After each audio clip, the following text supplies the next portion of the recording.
Alors je voudrais vous accueillir toutes et tous très chaleureusement. D'ailleurs, on ne peut pas ne pas être chaleureux quand on se trouve dans un pays aussi beau que le Maroc et dans une ville aussi belle que Marrakech.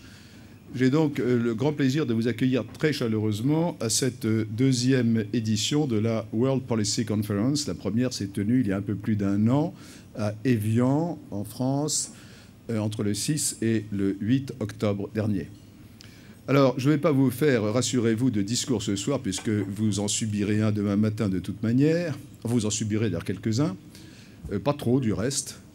Et je voudrais simplement rappeler que le but de cette conférence, qui a été créée pour avoir une longue vie. Pourquoi une longue vie? Parce que la problématique de la gouvernance mondiale est une problématique qui va rester avec nous pendant de nombreuses années, car il s'agit finalement de s'adapter à un monde qui change à toute vitesse, et donc de savoir comment on adapte le mode de gouvernance d'un monde qui change à toute vitesse, c'est un projet qui, par définition, est voué à durer. J'ajouterais que c'est un projet vital, car si nous ne sommes pas capables de trouver des solutions, eh bien, nous aurons tôt ou tard un problème majeur que nous avons d'ailleurs failli avoir ces derniers mois avec la crise économique et financière qui, comme on le verra du reste demain, n'est certainement pas entièrement terminée.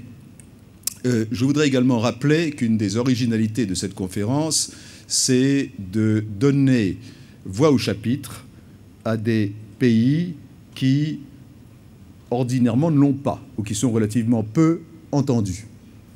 Et c'est pourquoi, pour cette soirée d'ouverture, de réception, j'ai demandé au président Henk Bayar, qui est assis ici à ma droite, qui était jusqu'au mois de mai dernier président de la Mongolie, de nous dire quelques mots. L'an dernier, le président Henk Bayar était encore président de la Mongolie, et je peux vous dire, d'ailleurs un certain nombre d'entre vous s'en souviennent, qu'il a été l'une des révélations de cette rencontre. Et je crois aussi l'une des justifications de notre initiative. Et je suis très heureux qu'il ait accepté de revenir cette année. Entre-temps, il a été battu aux élections présidentielles, ce qui est évidemment une très bonne nouvelle, non pas pour lui, mais pour la démocratie en Mongolie. Et du reste, il n'a pas dit son dernier mot en politique.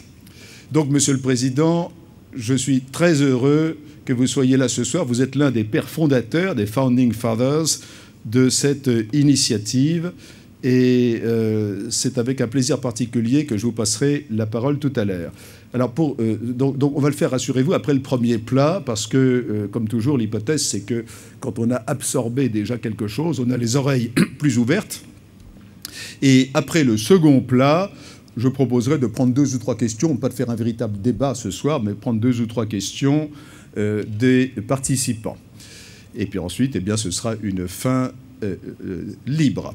Je voudrais enfin, pour terminer ces petits propos d'introduction, remercier toutes celles et tous ceux sans qui cette opération ne pourrait se tenir. Vous imaginez bien que c'est un travail absolument colossal qui implique de nombreuses équipes.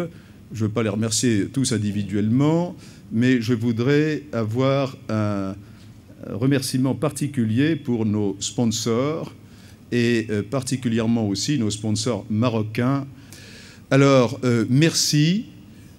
J'aurai l'occasion de remercier encore sans doute de nombreuses fois d'ici la fin de cette conférence, et je vous souhaite encore une fois la bienvenue. Et maintenant, enfin, bon appétit.